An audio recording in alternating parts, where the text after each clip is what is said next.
Fala pessoal do Conversas Sustentáveis, como é que vocês estão? Estamos aqui para mais um episódio, né? Hoje a gente vai bater um papo sobre inovações sustentáveis, o papel da inovação para o caminho do desenvolvimento sustentável.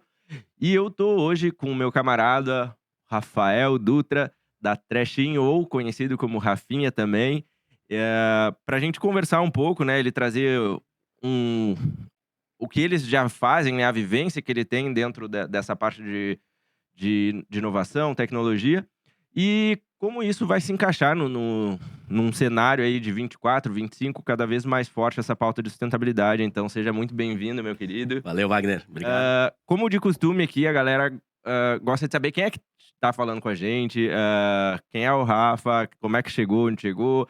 Então, se tu puder contar um pouco da tua trajetória antes mesmo da gente entrar no tema, fica à vontade. Boa, maravilha. Então, pessoal, é um prazer estar aqui falando com, né, o Wagner do Conversas Sustentáveis.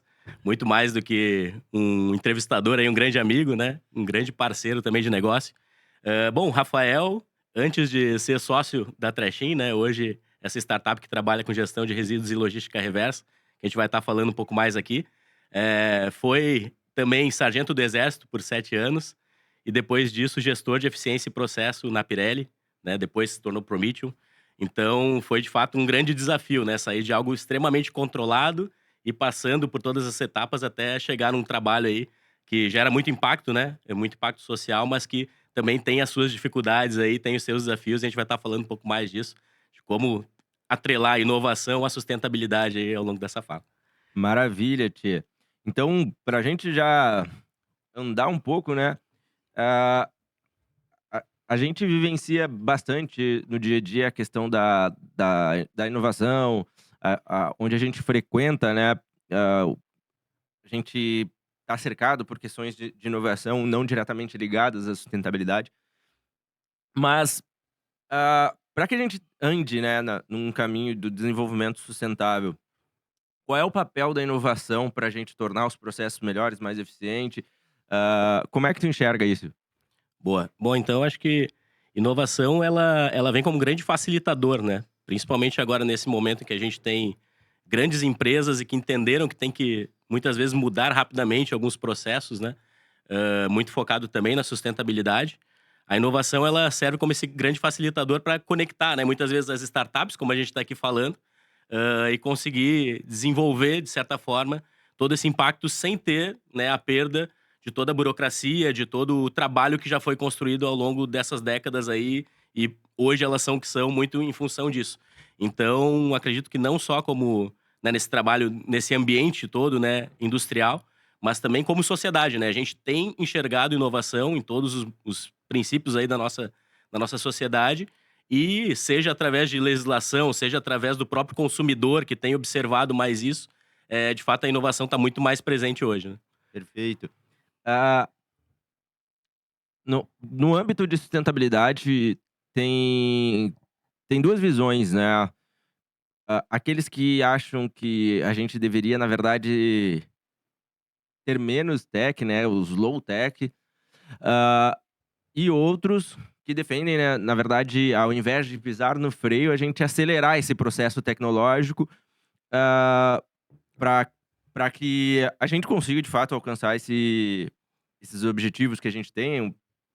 Eu digo que é um dos principais, se não o principal desafio da humanidade, que a gente tem é de gerar prosperidade, riqueza para as pessoas, em contrapartida, causar menos impacto ambiental. Hã, Num cenário que vocês andam nas empresas, tu enxerga que tem essa divisão de menos tecnologia ou mais tecnologia, ou as empresas elas já perceberam que isso também tem um bom retorno financeiro e faz com que elas avancem cada vez mais rápido? Boa. Então, acho que é muito uma questão de visão aí, né? Como comentou, não existe certo ou errado, mas eu vejo que o pessoal que defende muito a questão do low tech é muito mais uma questão de receio de quanto a tecnologia pode substituir, né, a mão de obra, enfim, ou até mesmo gerar esse impacto negativo na sociedade. Mas eu vejo que muitas das empresas têm observado isso, e a Trechinha é um grande exemplo disso, de que não, que a gente pode atrelar a tecnologia para fazer, né, um impacto positivo e usufruir, de fato, das ferramentas que hoje a gente tem para conseguir escalar esse impacto.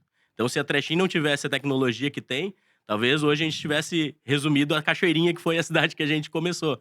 Mas exatamente por ter essa tecnologia, por ter sistema... Cachoeirinha é Rio Grande do Sul, pessoal, tá? Só pra avisar. O Rafael, Boa. ele não sabe que a gente é internacional. Perfeito. Então, como a gente de fato criou, né, toda essa tecnologia, conseguiu embarcar tudo isso, hoje a gente consegue estar, né, a nível nacional aí, trabalhando em todos os estados e também personalizando, de certa forma, o que a gente precisa para entregar essa sustentabilidade, esse impacto social lá na ponta. Perfeito. Até a gente deu um pulo aqui. Se tu puder trazer para o pessoal o que que é a Trashin, o que que faz a Boa. Trashin, né? Por que daí o pessoal vai entender por que que tu está aqui pra gente falar de inovação e sustentabilidade. Muito bom. Bom, a Trashin, ela é uma empresa que trabalha, né, com hoje 2 principais produtos, então, gestão de resíduos e logística reversa. E aí, se a gente puder resumir aqui, né, de uma maneira bem didática, gestão de resíduos nada mais é do que tratar o que para muitos é lixo, né, e destinar adequadamente, fazer com que de fato tenha um impacto positivo e um retorno para a sociedade. E logística reversa é ajudar as grandes empresas a cumprir uma certa legislação, né, que é retornar aquilo, né, parte do que elas produzem, seja em embalagem ou produtos, para a cadeia produtiva novamente, né? Deixando de transformar algo prejudicial, digamos assim, e transformando em insumo, em renda para muitas pessoas. Então a Trashin hoje ela trabalha em todos os estados do Brasil, né? Foi eleita em 2022 a melhor startup do país, falando do que para muitos é esse problema, que é o lixo, mas todo mundo acaba gerando ele e a gente tem que confrontar de fato, né? Esse problema, e a gente enxergou uma grande oportunidade aí. Então hoje a gente está, né, no Instituto Caldeira, aqui no Rio Grande do Sul, instalado, que é um grande polo de inovação, a gente falando aí de inovação, né, que hoje não é reconhecido só no Rio Grande do Sul, só no país, mas também internacionalmente. E a gente tem lá, né, o prazer também de conversar com grandes players aí, como é o caso do Conversas Sustentáveis, e a partir disso entender que essa economia colaborativa realmente ajuda muito mais a gente a ter esse impulso, né? Então, a Trashin veio para mudar um pouco essa lógica de que o que para muitos é problema, para a gente é oportunidade, a gente tem tratado isso e tem ajudado não só grandes empresas, mas cidades inteiras, como é o caso de Vazante, no interior de Minas, a fazer desse assunto algo extremamente positivo, com impacto social aí que hoje já impacta mais de 2.000 famílias em todo esse processo e já gerou mais de 2.500.000 reais da venda do resíduo, né? Então, realmente é algo bem interessante. Ah, tu já tocou um pouco no ponto que eu iria trazer, que eu vou trazer, que é justamente isso, né? A inovação, quando a gente fala de sustentabilidade, normalmente as pessoas tendem a associar com algo ambiental. Obviamente que quem está no Conversas Sustentáveis aqui há mais tempo já sabe muito bem que vai muito além da parte ambiental. Como é a inovação, e aí é o que vocês fazem, também tem um impacto na sociedade? Como é que tem um impacto dentro da comunidade? Como é que se beneficiam também, para que a gente possa também olhar o pilar social, né? Deixar um pouco a parte ambiental aqui de lado, né? Não, obviamente, todos os pontos são importantes, mas às vezes o pilar do S ele é mais difícil de tangibilizar, né? Como é que a inovação consegue abordar e chegar nesse caminho também? Boa. Eu vejo que a questão da inovação, bom, primeiro a parte do ESG, né, a gente fala muito, né, do impacto ambiental, social, mas às vezes deixa de lado essa questão da governança, que é algo extremamente importante, né, e acredito que seja a partir daí que a gente consiga, de fato, ter a rastreabilidade para demonstrar esse impacto social. Então, hoje, né, a gente trabalha dessa maneira, assim, de que o viés financeiro é muito importante. Não adianta a gente querer criar algo sem olhar antes para a parte econômica, sem olhar para a parte da gestão, e aí sim a gente vai desdobrar impacto ambiental, impacto social. Falando, né, do nosso trabalho, da Trashin, óbvio que quando a gente fala em destinar corretamente resíduo, a gente está gerando impacto ambiental. Mas fazer isso através de uma governança que consegue capacitar os atores ao longo da cadeia, e aí sim gerar renda, e a gente comprovar que gerou renda, aí sim a gente está falando de impacto social. Então, o processo de inovação é muito isso, né? Pegar as ferramentas que já existem, não necessariamente uma ideia que até então não existia, mas construir a partir do que já existe algo novo. E entender que isso pode ser facilitado através de parceiros é talvez a grande sacada aí, né, desses anos que a gente está vendo. E as empresas, grandes empresas, entenderam isso. Então, quando fala ali, né, da questão de inovação, sustentabilidade, as empresas, através da inovação aberta, começaram a entender muito bem isso E as startups, junto com as empresas ali correlacionadas, certamente estão se beneficiando muito desse movimento. Perfeito. É muito interessante um ponto que tu falou, né. A inovação às vezes as pessoas, atrelam, mas não é, né. A inovação não é invenção. Então Perfeito. é tu criar, às vezes, algo que já existe, tu melhorar aquele processo, pensar: "Pô, o que que dá pra melhorar aqui? Como é que a gente pode, reinventar o que a gente já tá fazendo", né. E outro ponto que eu quero que tu traga, isso acaba acontecendo bastante hoje, eu me deparei com essa situação. O que que seria a inovação aberta, a Open Innovation, que as empresas têm buscado mais? Eu participei de uma conversa hoje também que foi um tema relevante. Se tu puder clarear um pouco para as pessoas, porque eu vejo que ainda, para algumas pessoas, é uma abordagem meio nova, porque ela anda muito no viés de startup, dentro de inovação, que não é o mundo diretamente quem está na sustentabilidade, né. Sim. Então, inovação aberta nada mais é do que isso que a gente vem falando até agora aqui na conversa, né? De empresas de grande porte que entendem que precisam fazer movimentos rápidos, elas enxergam, né, essa oportunidade da inovação aberta de, enfim, proporcionar, né, a oportunidade para empresas de menor porte ou, enfim, para outros órgãos que consigam ter aquela solução já como seu core de negócio, digamos assim, para que se possa fazer experimentos, para que se possa pivotar, né, quando a gente fala aí de startup, né, fazer esses testes, identificar os resultados, ver se faz sentido ou não. Então, quando a gente fala de inovação aberta, a gente cria esse ambiente seguro, digamos assim, né, para que a empresa de grande porte fique resguardada, né, que ela não deixe de olhar para o que é centro do seu negócio e, ao mesmo tempo, startups, outros atores que precisam dessa, de certa forma, autoridade, né, desse suporte todo para conseguir implementar suas ideias, consiga ter esse ambiente facilitado, esse ambiente seguro para rodar. Então, quando bem implementada, que isso a gente também tem que cuidar muito, né? Às vezes existem processos que dizem ser de inovação aberta, mas na verdade é uma simples contratação barata. Isso não funciona para nenhum dos lados, né? Eu vejo que acaba meio que se criando ali uma divergência de poderes e aí nem funciona bem para startup, porque não vai conseguir escalar aquilo, e a empresa também que faz isso não consegue perdurar por muito tempo a inovação aberta e o mercado percebe isso. Mas para aquelas inovações abertas que de fato ocorrem da maneira correta, isso é muito bacana, né? Realmente tem trazido muito resultado. Inclusive, trazendo aqui cases, né, da própria Trashin, a gente fez trabalho, né, com grandes empresas aí também de inovação aberta, e obviamente a gente consegue, né, através de, enfim, inovação aberta com hubs como Panela da Nestlé, como o Braskem, como a iFood, como a Alpargatas. Então, essas empresas, elas têm o espaço delas lá que liberam essa inovação, sem deixar de olhar para o core delas, e a gente, como startup, consegue também ter uma empresa desse nível por trás ali para que possa nos dar esse suporte e a gente conseguir gerar esse impacto.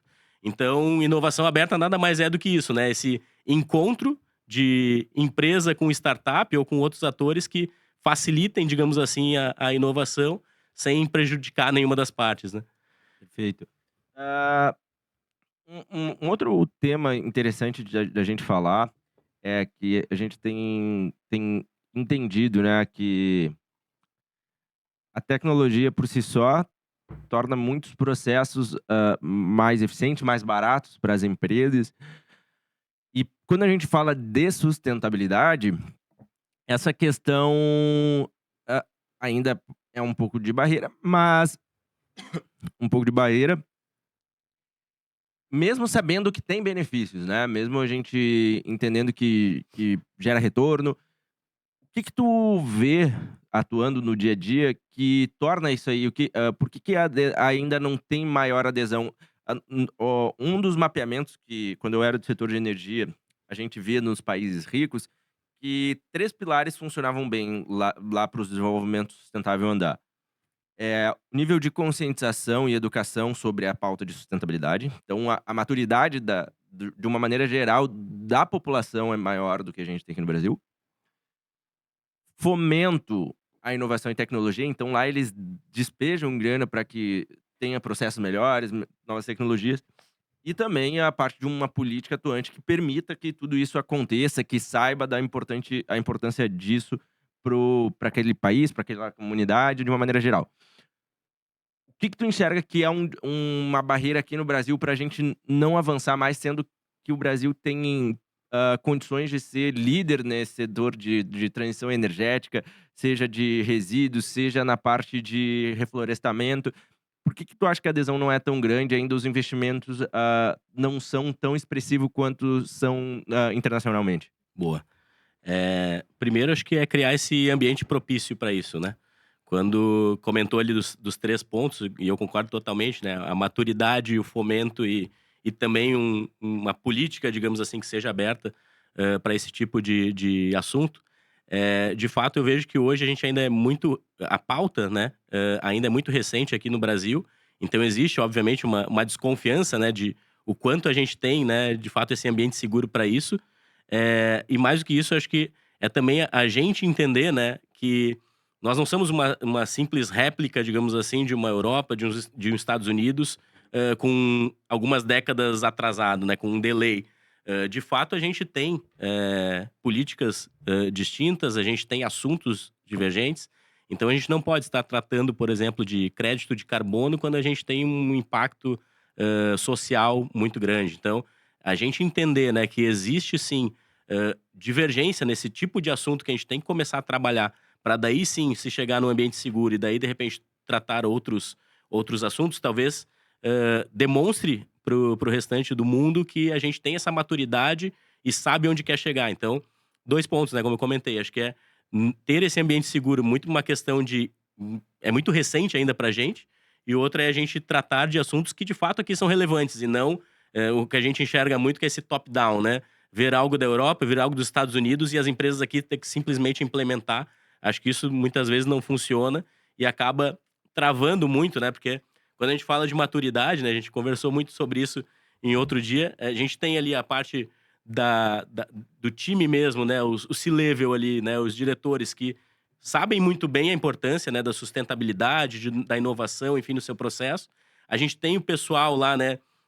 Da base mesmo, querendo implementar isso, mas a gente não tem, né, os indicadores, que seria o meio ali do negócio, atrelados a isso. Então, ou a gente tem, de fato, uma governança que desdobre para toda a empresa, ou então isso não vai ser pauta correta aqui no Brasil, a gente não vai ter o fomento que a gente espera de outros países. Eu vejo que é uma maturidade, é uma construção, a gente não pode também querer atropelar as coisas, porque não vai funcionar, né? Perfeito. Ah, eu trago algumas, claro que é o de da muito é o que eu acredito por estudos e outros por experiência. Ah, eu vejo que todo mundo tem um papel. Ah, o governo, a empresa e o consumidor, né, o cidadão, de uma maneira geral. Seja o governo, né, por gerar políticas, por começar a criar leis que façam incentivem a mudança nas empresas. As empresas entender que existe um resultado que ela pode um impacto negativo que ela também gera também, né, e que ela precisa trabalhar isso. E o cidadão e o consumidor na hora da compra, na hora do como é que ele separa o lixo em casa. Claro que cada um tem pesos diferentes, né, não quer dizer que o consumidor ele tem o mesmo impacto do que o governo. O governo, de uma ação, ele pode, né, gerar uma comunidade toda. Mas, sim, todo mundo tem o seu papel nessa cadeia. E entra muito na parte de como a gente trabalha essa questão de conscientização para as pessoas, né. Como é que a gente vai trazer isso, de uma maneira que seja tão importante. Por exemplo, a gente fala de quando tinha lá a campanha da dengue, saía em tudo que era jornal e TV. Sim. Por que se a gente tem esse desafio das alterações climáticas, por que tu acha que não é tratado da mesma forma pelas mídias, sair, na TV coisas sobre conscientização, sobre educação, plataformas que permitam as pessoas entenderem mais sobre isso? O que tu acha que Boa. falta? Eu vejo que existe uma certa preocupação por parte de quem tem esse conhecimento e quem quer divulgar isso, exatamente para não ser visto como um greenwashing, né. A gente observa muito isso até nos nossos próprios parceiros ali, né. Muitas vezes o pessoal investe muito dinheiro, o pessoal tem grandes projetos e a gente quer divulgar, e o pessoal diz: "Não, ainda não é o suficiente para que eu possa divulgar, para que eu possa aqui demonstrar que eu estou gerando impacto". Então, às vezes o consumidor, né, por mais que a gente trabalhe lá, e esse é um ponto também, a Trashin quando faz gestão de resíduos, o primeiro ponto é instrução e treinamento, né, a sinalização clara, a experiência do usuário, para que o pessoal tenha a oportunidade de descartar corretamente. Depois a gente ensina a descartar corretamente, ensina esse papel, como trouxe bem, e qual que é o papel dele, do governo, né, da empresa, enfim, isso tá super atrelado. E daí sim é que a gente vai para o impacto, né, para coleta, para destinação adequada.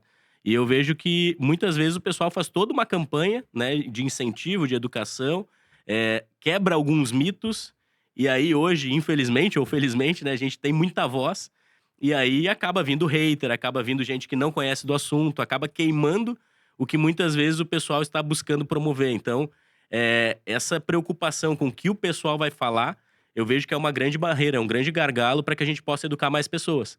Sem dúvida, né, quando a gente fala de matriz de materialidade, inovação na parte de energia, poxa, a gente poderia falar muito mais.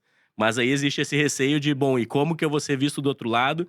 Que contra-resposta eu vou ter que dar, porque o pessoal vai vir para cima de mim.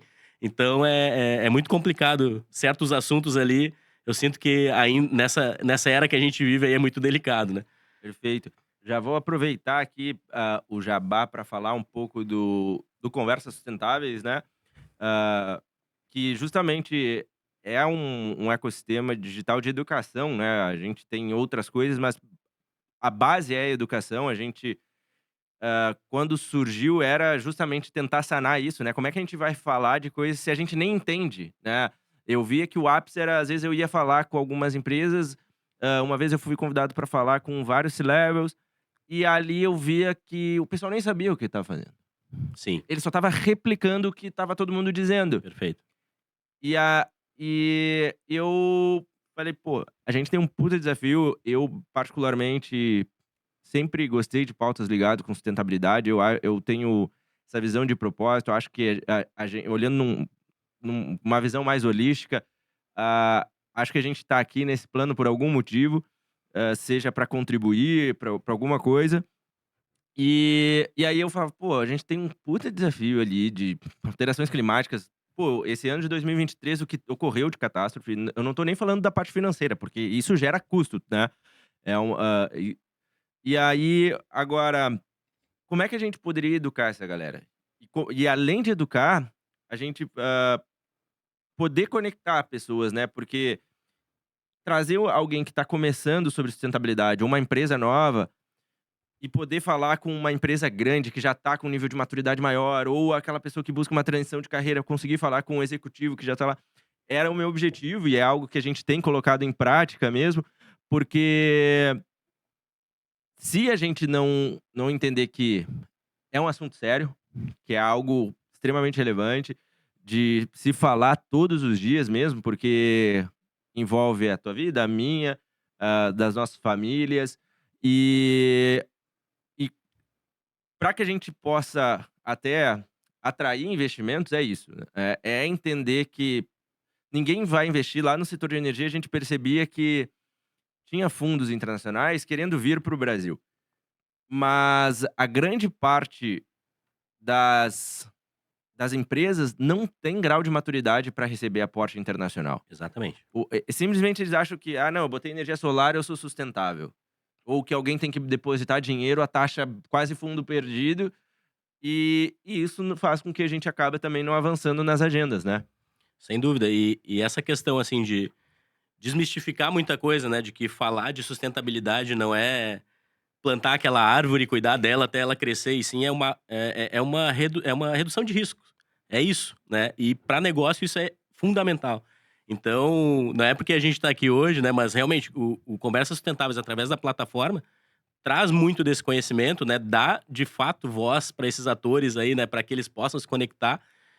Então, é por aí o caminho. Eu vejo que a gente tem que entender que é, de fato, um ator de mudança, que a gente tem sim que replicar esse conhecimento, né? Tem que passar essa mensagem de que sustentabilidade é negócio, que a gente tem que ter retorno sim, tem o investimento e tem o retorno. Qual é esse retorno? Vamos mensurar. Ah, isso é market share, isso é posicionamento, isso é branding, isso é retorno de fato financeiro, o que que é, né? Então, quando a gente começar a olhar com mais maturidade para isso, sem dúvida, como tu disse, capital não falta, né? Mas o pessoal no Brasil tem que entender que a gente tem que tratar isso aqui com seriedade e não achar que é uma simples besteira do mercado e que eu tenho que olhar para isso aí só quando o pessoal lá de HSE me chamar a orelha, me puxar a orelha, né? Então acho que é muito nessa linha. Quando a gente colocar para dentro da governança mesmo e desdobrar isso, como eu falei anteriormente, para toda a empresa, sem dúvida a gente vai entender os benefícios que essa pauta pode trazer, né? Um dos podcasts que eu gravei, acho que foi em 21, foi com o Léo da Cital, e que tem a Nintic, né? Uhum. Uma grande empresa aí dentro do setor de sustentabilidade. E ele falou uma coisa que me marcou muito, assim, que quando a gente fala de negócio, normalmente, e super justo, né? Tá olhando o retorno financeiro. Mas tem muitas coisas que vão além, que é justamente o que tu falou. O que que é o retorno esperado? Se eu tenho uma sociedade mais educada, eu tenho menos riscos, é menos de pessoas roubando, é menos, então tudo isso é um retorno, porque tá tudo atrelado, só que são coisas que a gente não consegue tangibilizar às vezes. Perfeito. A gente atrela: "Ah, o meu investimento é X, eu volto Y".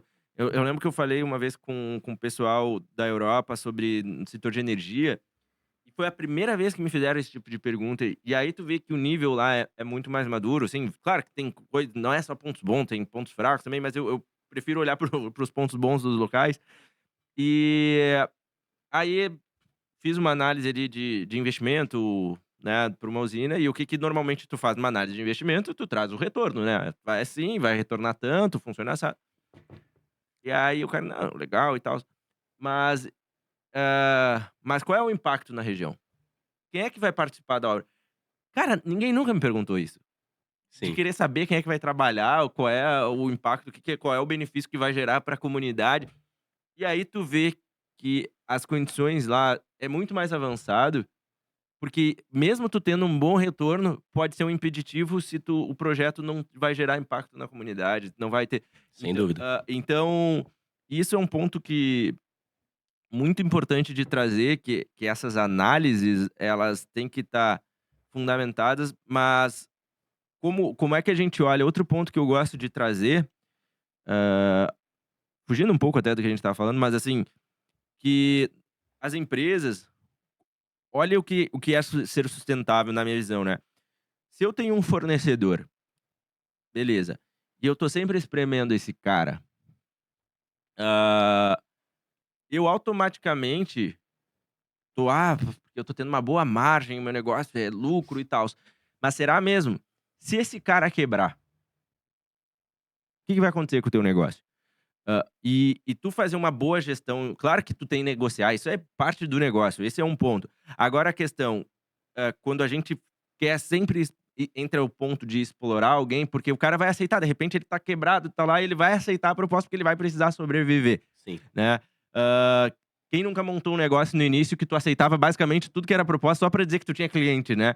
Só que tem gente que tá mal das pernas na empresa, e aí ele acaba aceitando um negócio que vai te quebrar e vai gerar um impacto social muito grande. Hã, então quando a gente olha, assim, num viés mais holístico, tem muito mais coisa além do retorno financeiro, né. com certeza. E o que eu percebo, assim, é que não só lá na Europa, né, mas o pessoal começou a cobrar isso aqui no Brasil. Nos projetos que a gente faz, o pessoal pergunta: "Tá, ok, quanto", vamos trazer para o exemplo dos resíduos aí que a gente trabalha, né. "Quanto que vocês vão juntar em volume de resíduo? Qual é o impacto social de vocês?" Mas eles perguntam: "E essa externalidade? Como é que vai ficar a região X, Y, Z aí que a gente está trabalhando? Vai ter um trabalho de capacitação dos atores dentro dessa cadeia? O pessoal já tá olhando para trabalho escravo, né, trabalho infantil. Então tudo isso a gente tem que, mesmo falando de startup, a gente tem que olhar, né, no momento que a gente faz um trabalho com uma grande empresa. Isso é super importante, porque uma vez que, né, o pessoal que puxa a economia, digamos assim, começa a cobrar isso, de novo, né, a gente começa a entender que isso é negócio e a gente começa a entender os porquês de que isso é negócio, né? Como disse, é questão de simplesmente eu conseguir confiar de que aquele meu parceiro, ele vai ter uma saúde financeira, vai conseguir ter, de fato, condições dignas para que siga, né, prestando aquele serviço pra gente. Então, quando a gente fala hoje, né, que mais de 2.000 famílias de cooperativas estão trabalhando com a Trechim, óbvio que a gente tem que olhar para isso, né? Será que o pessoal lá tá com uma condição digna? Será que eles estão trabalhando com os EPIs adequados? Será que eles estão trabalhando? Será que tem criança lá no meio ou não? E isso é uma preocupação que um vai fazendo auditoria no outro, e não é por uma questão burocrática, é realmente por uma questão de impacto, né? E tem que ser assim. Então, no momento que a gente fala, óbvio que a gente sempre busca, né?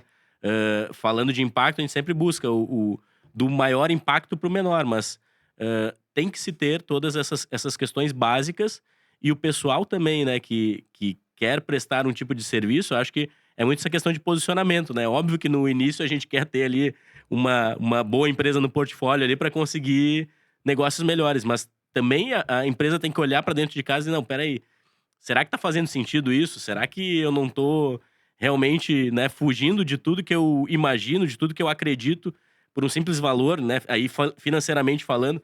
Então eu concordo contigo ali que, né, a gente tem aqui um papel no mundo diferenciado. Então a gente já evoluiu muito como sociedade, e eu vejo que esses pontos que nos trazem, a gente não pode enxergar como mais um processo, mais uma auditoria. Poxa, não quero fazer isso, ou isso vai me custar muito, né? Então, realmente é bem importante pra gente entender os pontos positivos disso e fazer rodar, né?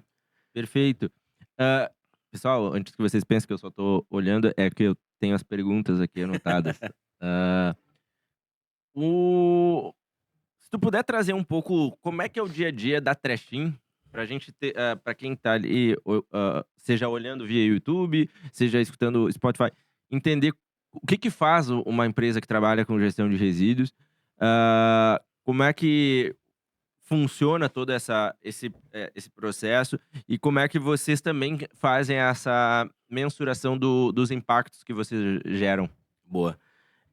Normalmente, o pessoal que, né, busca a solução da Trechim tem 2 problemas. Um é a questão da capilaridade, ou seja, há grandes empresas que têm muitas unidades pelo Brasil e não conseguem ter essa padronização, né? Ou seja, eu tenho uma operação aqui no Rio Grande do Sul e lá em Manaus, e eu tenho que ter isso padronizado, seja na instrução, na sinalização, na coleta mesmo, na operação, enfim.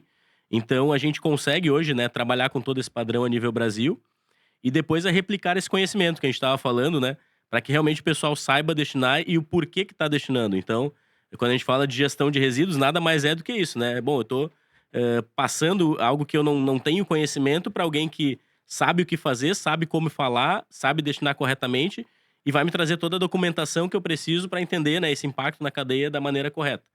Na parte de logística reversa, de certa forma, o cumprimento da legislação de que, bom, as empresas que colocam embalagens no mercado, elas têm que trazer uma porcentagem, de acordo com o seu acordo setorial, para que, de fato, aquele impacto não seja negativo, né, do que a gente tem falado.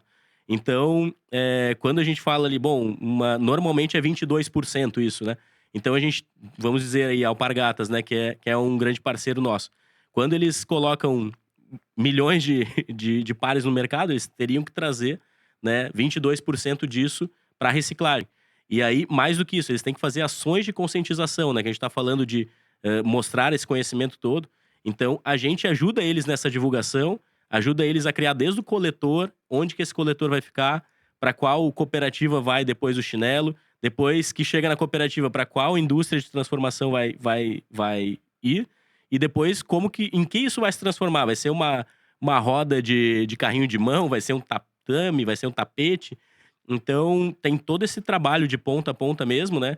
E o que a gente percebeu é que a pauta ESG, de sustentabilidade, enfim, se tornou algo muito estratégico dentro das empresas. Então, realmente, a gente deixou de ser um simples prestador de serviço com relação à coleta e destinação e passou a ser um grande parceiro de posicionamento estratégico, né? E isso muda o jogo.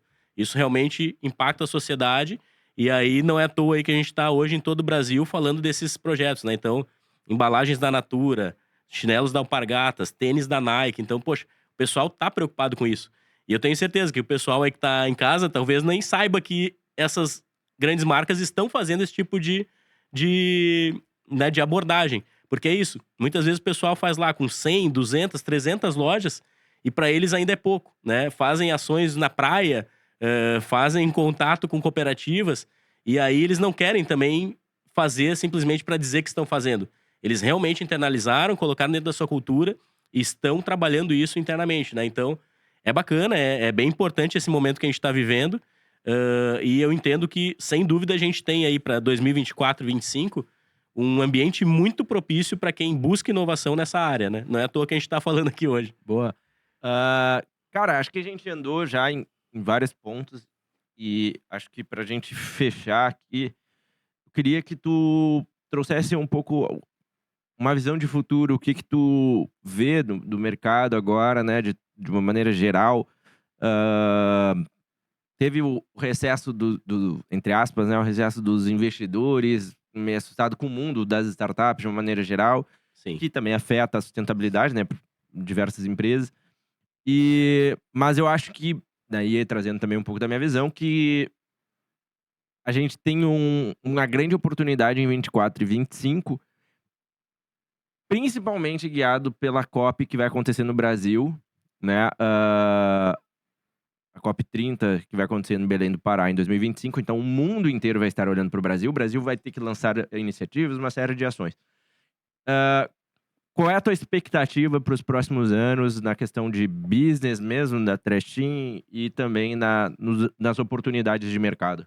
As melhores possíveis, assim. Eu vejo que o mercado passou por, né, devido à pandemia, enfim, a tudo isso que tu trouxe, né, de risco mesmo, de incerteza, na verdade, econômica, política, enfim, ele passou por um grande filtro, né?